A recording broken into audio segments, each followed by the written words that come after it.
안녕하십니까, 최보람입니다. 조금 지나기는 했습니다만 지난 설 명절 때 아마도 많은 가족들이 텔레비전 앞에 둘러앉아서 이런저런 정담을 나누셨을 겁니다. 우리나라가 처음으로 텔레비전을 생산한 것이 1966년 8월이라고 합니다. 지금도 기억나는 금성사의 그 19인치 흑백 텔레비전. 그땐 아이들한테 집에 텔레비전이 있다는 것이 일종의 권력이던 시절이었습니다. 근데 지금은 어떻습니까? 40인치 대형 화면에 LCD, LED, 3D 입체 화면까지. 거기다 우리나라 텔레비전은 전 세계로 수출되고 있고 그 기술력도 인정받고 있지 않습니까? 격세지감. 불과 45년 전이었는데 말입니다. 자, 우리나라 처음 텔레비전이 생산되던 1966년 제2차 경제개발계획을 눈앞에 두고 텔레비전 같은 기계공업의 큰 그림을 그리던 바로 그런 시기였습니다. 1966년 12월 경제기획원 장관실. 장기영은 경제기획원 핵심 관료들을 모아놓고 소리를 높였다. 제2차 경제개발 계획이 실시되는 1967년부터 마지막 해가 되는 1971년까지 연평균 경제성장률 계획은 이미 아시는 대로 7% 선입니다. 그리고 제2차 경제개발 5개년 계획의 중점 목표는 화학, 철강, 기계공업, 과학기술의 진흥 및 기술 수준의 향상입니다. 쉽게 말해서 이제는 철강도 생산하고 그 철강으로 배도 만들고 자동차도 만들고 그런 것을 수출해서 돈을 벌어들이자 이겁니다. 지금 우리 경제는 이륙 단계입니다.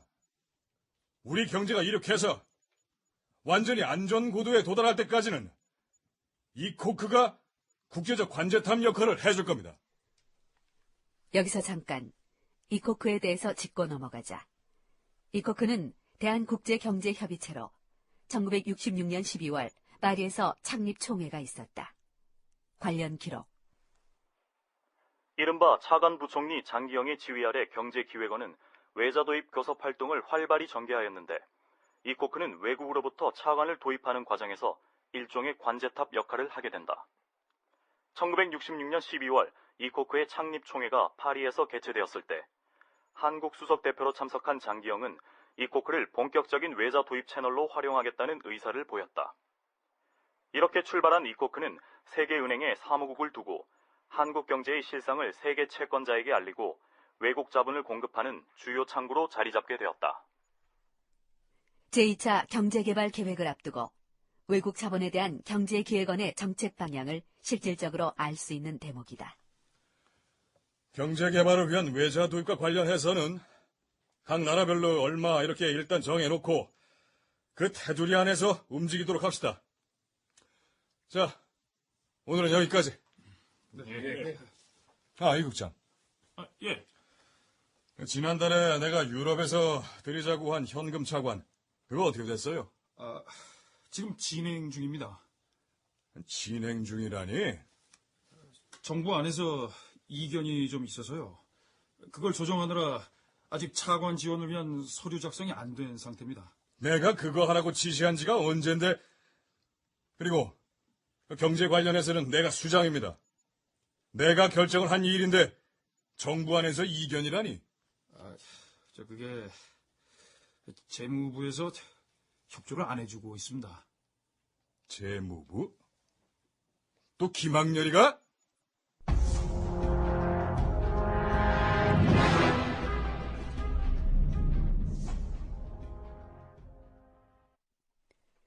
재무부다. 재무부 장관 김학렬 역시 제2차 경제개발 계획의 시작을 앞두고 재무부 관료들과 회의를 진행 중이었다. 제1차 경제개발 5개년 계획의 목표가 공업화를 통해서 자립경제의 기반을 구축하는 거라면 제2차 경제개발 5개년 계획의 목표는 보다 높은 공업화를 통해서 수출을 늘리는 겁니다.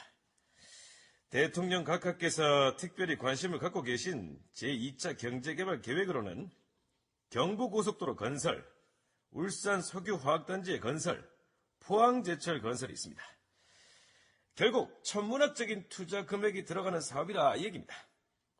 재무부는 외국 자본의 양적 확대에 따른 효율적인 사용이 담보되어 있는가 하는 문제를 새 업무의 중점 목표로 둬야 할 겁니다. 자, 이상. 장관님, 예. 저기 경제기획원에서 말입니다. 경제기획원에서 왜요? 유럽에서 새로 들이기로 계획하고 있는 현금 차관 말입니다. 그게 왜? 연락이 왔는데 재무부에서 빨리 협조해달라고. 나 참. 협조해주지 않는다는 게 아니잖아요. 그렇게 막대한 돈을 그것도 현금으로 들여온다는데 그거 그냥 들어옵니까? 예? 이자 다 물기로 하고 들여옵니다. 그러면 그 돈을 어디에다 어떻게 쓸 건지 그 부분에 대한 합의가 안 돼 있잖아요. 제가 그렇게 설명을 했습니다. 그랬더니 재무부가 정 그런 식이라면 경제기획원이 독단으로라도. 재무부 장관은 바지저고리야. 경제기획원 장관이 결정하면 그게 옳든 그르든 무조건 따라라 이거야. 그래도 어떻게 합니까? 재무부보단 경제기획원 장관이. 재무부 장관인 나는 그냥 장관인데 경제기획원 장관은 부총리급이다. 그러니 뭐 좀 아니다 싶어도 그냥 따르자. 그 얘기입니까? 재무부의 입장이 어떻든지 간에 장기영 부총리께서 그렇게 결정을 하셨으면 하신 대로 밀어붙이실 뿐이지 않습니까? 당신 눈에는 지금 물가가 토끼처럼 뛰어오르는 거 안 보여? 그 물가가 왜 뛰겠어? 에? 외국에서 돈 빌려다가 마구 풀어놓으니까 그런 거 아니요? 정부 재정도 문제야. 왜 이런 식으로 마구잡이로 확대했다가는 진짜 큰일 납니다. 지금 저기 기획은 일하는 것 좀 봐. 에? 어떤 기업이 경쟁력이 있는 기업인지도 모르면서 금융권에다 대고 수출 상품 찍어냈는데 돈 얼마 필요하다 하면은 아나 니는 얼마, 아나 니는 얼마 이런 식으로 하고 있잖아요. 이래서 나라가 되겠어요?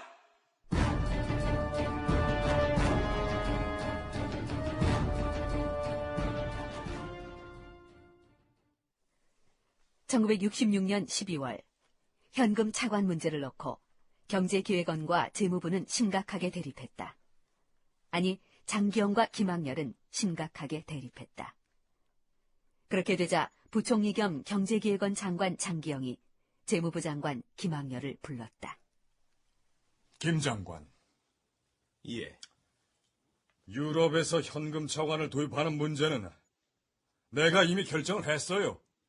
막대한 현금 차관을 드릴 건데 그 돈을 어디에 쓸 건지 아직 결정이 안 됐습니다. 우리가 여유가 있으면야 이 돈은 어디, 저 돈은 어디 이렇게 하지만은 지금 우린 당장 수출기업 육성하는 데 쓸 외자가 모자랍니다. 모자라도 한참 모자라요. 들여오면 쓸 데가 한두 곳이 아닙니다. 원칙대로 하는 게 옳습니다. 외국 자본의 양적 확대에 걸맞는 효율적인 사용이 담보돼야 합니다. 어디에 어떻게 쓸 돈인지부터 결정을 해야 합니다. 내가 차관 교섭 쉽게 한 건 아닙니다. 포항제철 건설하고 울산 화학공업단지 건설 안 할 겁니까? 건설합니다. 해야 하는 일이고요. 그러나 원칙을 밟아서 해야 하는 일입니다. 말이 안 통하는구만. 계속 이런 식이면 나 당신하고 손발 맞춰 일 못합니다. 예? 무슨 말인지 알아요? 대한민국 부총리 겸 경제기획원 장관이 김학렬 재무부 장관하고는 말이 안 통해서 일 못한다고!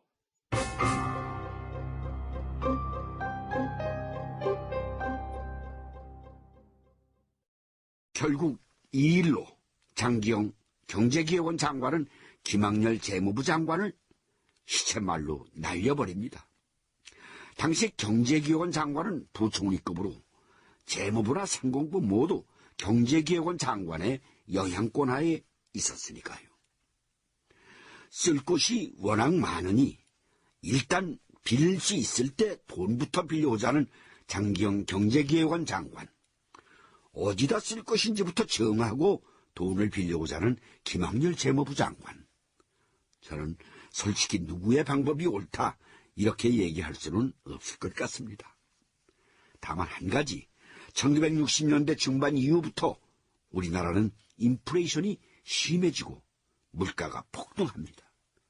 물가 폭등으로 가장 고통받는 사람들은 서민들 아닙니까? 예나 지금이나 서민 살림부터 살피는 그런 정책이 경제정책의 기본이 돼야 하는 것은 아마도 변치 않는 진리일 겁니다.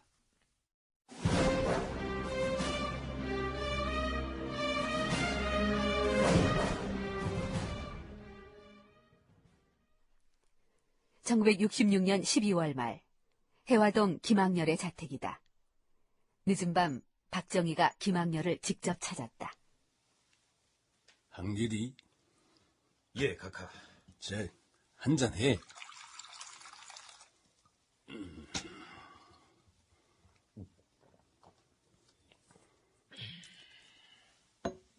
그 속이 많이 상했던 모양이구만. 임자가 술을 마다 않고 마시는 것도 그렇고, 임자 안 식구가 군말 없이 술상을 내오는 것도 그렇고. 속이 좀 상합니다, 각하. 지난 9월에 재무부 장관이 됐는데 12월에 날아가십니다. 만 3개월입니다. 이 재무부 영광을 이 김학렬이가 되찾겠습니다. 그게 취임 일성이었는데. 각하, 지금 저 놀리시는 겁니까? 에이? 아니야, 이 놀리기는 내가 저 학렬이를, 이? 학렬이, 예. 인생 너무 그렇게 살지 마. 임자가 부르짖는 그 원칙이라는 게 다른 사람들이 보기에는 임자한테만 원칙일 수도 있는 거야. 다른 사람들한테는 그게 이 원칙이 아닐 수도 있어. 노력해 보겠습니다. 아무튼 대단한 인물들이야. 대통령이 신뢰하는 참모라는 걸 알면서도 단칼에 날려버린 장경희도 그렇고, 상사한테 죽자 하고 맞서서 이 만 3개월 만에 잘려버린 이 김학렬이도 그렇고, 응? 좋아. 이 경제에 대한 나름의 소신들이 분명하니, 대한민국 경제로 봤을 땐 이 좋은 일이야. 좋은 게 아닙니다, 각하. 응? 이제 누가 장기영 기획원 장관의 독주를 막십니까? 임자가 해야지. 예? 청와대로 들어와. 들어와서 경제수석을 맡아. 그러면은 부러진 날개를 다시 펴게 되지 않겠나?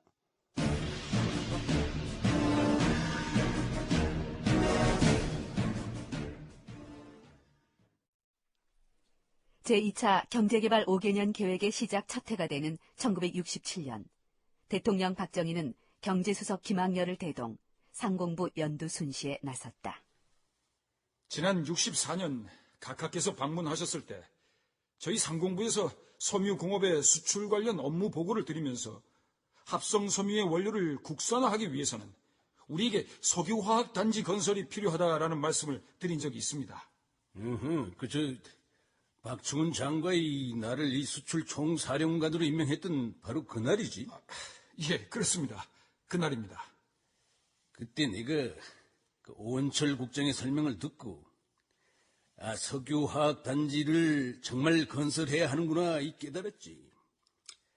그때 구체적으로 뭐라고 했었는지, 여기 신임 경제수석도 왔으니 이 자리에서 이 박 장관이 다시 한번 설명을 해보지.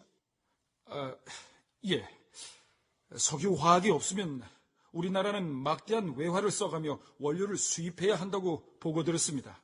그러니까 우리가 애써 수출을 해서 벌어들인 외화를 원료 수입에 다 써버려서 고생은 수출하는 우리가 하고 단물은 일본 등 석유화학 공장이 가져가게 된다고 말씀을 드린 겁니다.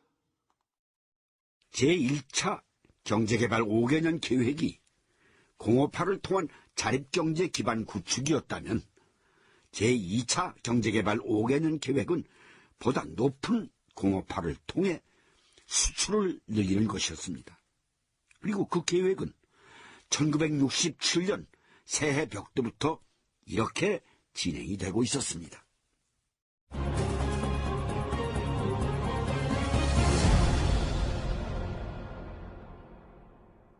출연 박정희, 김영민, 김학열, 위훈, 장기영, 이지환, 박충훈, 박영재, 김국장, 조연철, 낭독 김동하.